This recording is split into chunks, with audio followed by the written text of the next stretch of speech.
Assalamualaikum warahmatullahi wabarakatuh.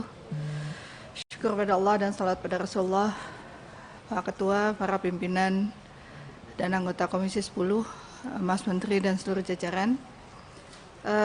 Yang pertama kami apresiasi atas WTP yang diraih. Mudah-mudahan insya Allah reformasi birokrasi terus bisa berjalan dan bisa dipertahankan. Kami paham betul bagaimana kondisi Kementerian Pariwisata dan Ekonomi Kreatif dengan kondisi saat ini yang penyerapan anggaran mungkin masih rendah, tapi juga kendalanya sebetulnya karena event kegiatan yang mungkin tidak bisa dilaksanakan. Dan dalam hal ini kami dari fraksi P3 ingin memberikan masukan. Kami memandang RKA Kemenparekraf 2021 ini masih belum fokus pada upaya pemulihan industri pariwisata dan ekonomi kreatif. Program yang direncanakan ini masih menggunakan asumsi normal di tahun 2021. Padahal sebagaimana yang sudah kita bahas dalam rapat kerja RDP dan RDPU dalam pernyataan Menko Perekonomian bahwa keadaan industri pariwisata akan pulih dan normal pada tahun 2022 sampai 2023. Nah, untuk ini kami juga perlu mendapatkan penjelasan tentang hal ini. Sesungguhnya perencanaan tahun 2021 ini didasarkan pada asumsi apa dan bagaimana kesinambungannya dan rencana kerja pemulihan yang kita bahas selama ini. Kemudian pada RDP kita 7 Juli 2020, kami juga sudah menyampaikan dalam melakukan pemulihan industri pariwisata dan ekraf harus melakukan kerjasama dan koordinasi dengan kementerian dan lembaga terkait, Kemenkop, UMKM misalnya, dan utamanya adalah pemerintah daerah, provinsi, dan kabupaten kota, dan juga pemangku kepentingan lain di industri pariwisata di daerah. Nah, pertanyaan kami untuk tahun 2021, siapa saja mitra kerja kementerian yang akan menjadi bagian dari pemulihan industri pariwisata dan ekonomi kreatif, dan bagaimana bentuk kerjasamanya. Kemudian kegiatan strategis pemberdayaan masyarakat, ada kegiatan perumusan rencana induk, pengembangan SDM. Nah, ini merupakan bagian dari rencana induk terpadu atau berbeda. Kemudian penguatan dan peningkatan kerjasama bidang ekraf yang direncanakan Deputi Bidang SDM dan kelembagaan. Ini dimaksudkan kerjasama dalam bentuk apa, daerah mana saja, dan apa target pelaksanaan kegiatan tersebut. Kemudian menurut Undang-Undang Nomor 17 Tahun 2003 tentang Keuangan Negara, bahwa pengertian anggaran berbasis kinerja adalah suatu pendekatan dalam penyusunan anggaran yang didasarkan pada kinerja atau prestasi kerja yang ingin dicapai. Dalam paparan terkait pagu anggaran per program Kementerian Pariwisata dan Ekonomi Kreatif, kami melihat anggaran tidak memfokuskan pada kinerja atau prestasi yang ingin dituju. Sementara proses penyusunan suatu anggaran harus melakukan pendekatan penyusunan anggaran berbasis kinerja. Nah, hal ini dimaksudkan untuk mengatasi berbagai kelemahan yang terdapat dalam anggaran tersebut atau yang anggaran yang ongoing, khususnya kelemahan yang disebabkan oleh tidak adanya tolak ukur yang dapat digunakan untuk mengukur kinerja dalam pencapaian tujuan dan sasaran pelayanan publik. Nah, anggaran untuk pendekatan kinerja ini sangat mendekatkan konsep value for money dan pengawasan atas kinerja output. Sementara dalam paparan anggaran yang disajikan, ini masih banyak bersifat umum dan belum menunjukkan atau memberikan gambaran output atas anggaran yang sedang dan akan digunakan.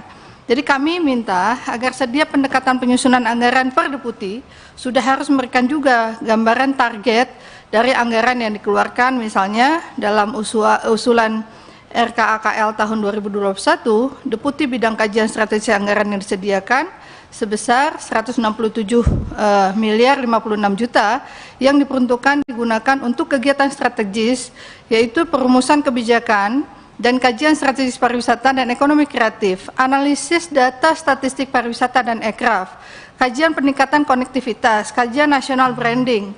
Nah, kemudian penyusunan dokumen perencanaan strategis, rencana induk pariwisata nasional yang terpadu atau Ripandu, penyusunan ITMP, Likupang, Raja Ampat, dan Bangka Belitung. Kemudian koordinasi peningkatan travel dan tourism, competitiveness index, dan kemudian perumusan regulasi pariwisata dan ekonomi kreatif jika mengacu pada efisiensi anggaran serta basis kinerja anggaran tersebut harusnya ada target output yang diharapkan akan juga untuk mencapai dalam pencapaian pengeluaran anggaran negara tersebut dan untuk memastikan ketepatan penggunaan dan waktu dalam pelaksanaan anggaran. Jadi kami juga meminta agar kementerian bisa merancang penganggaran dan juga atau memprediksikan tujuan dan capaian dari anggaran tersebut. Nah, untuk dalam hal pendalaman kami untuk program pendanaan DAK, pada dasarnya kami dari fraksi P3 sangat mendukung program yang diajukan, namun perlu disesuaikan dengan keadaan saat ini yang masih dalam status adaptasi kebiasaan baru. Nah, kemudian terkait dengan program yang ada di DAK kan, kami ingin melihat pada akhir nanti mengevaluasi terhadap hasil dari koordinasi dengan pemerintah daerah dan yang merupakan sebagai penguasa pengguna anggaran negara di daerah dalam kaitannya dengan program kementerian yang disalurkan melalui DAK. Kemudian terkait DAK pula ada baiknya ada garis koordinasi dengan pemerintah, yaitu pemerintah daerah dan BUMD dan perusahaan dalam memprogramkan program CSR untuk menumbuhkan serta mengembangkan pariwisata di seluruh aspek yang melingkupi daerah tersebut. Kami tahu Mas Menteri dekat sekali dengan Menteri BUMN dan mungkin bisa terus menjalin kerjasama dan koordinasi, dan masukan kami untuk daerah mungkin ada ada koordinasi agar Ripda di daerah itu semuanya bisa sudah ada Ripdanya. Jadi harus dibuat kapan, target dan sebagainya sehingga akan lebih mudah koordinasi, lebih terarah. Kemudian juga pelatihan dari sertifikasi pemandu wisata. Ini saya pikir juga sangat penting untuk agar di daerah-daerah itu bisa melahirkan pemandu wisata yang bersertifikasi.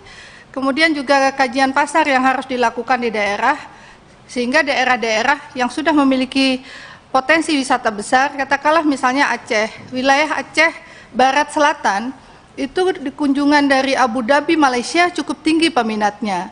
Tapi kami melihat pemerintah daerah setempat, itu untuk promosi wisata itu anggarannya kecil sekali, Mas. Jadi mungkin perlu juga didorong agar pemerintah daerah itu memberikan anggaran promosi itu yang cukup besar, karena tidak cukup 200 juta kita mau mempromosikan wilayah tersebut, mau bikin apa gitu, buat konten video saja yang potensi itu saja rasanya nggak cukup gitu, apalagi mau mempromosikan. Karena ketika dulu kami ingin majukan Banda Aceh sebagai destinasi wisata, itu miliaran rupiah kita harus mengeluarkan anggaran untuk mempromosikan justru di luar Aceh, Jakarta, Malaysia dan sebagainya. Jadi artinya memang ini perlu mungkin komunikasi yang intens sehingga pemerintah daerah itu paham, tidak hanya bertemu hanya dengan kepala dinasnya saja, tapi harus dengan kepala daerah sehingga political will-nya itu kuat untuk memajukan wisata, ada sinergisitas, ada komunikasi koordinasi dengan kementerian yang baik.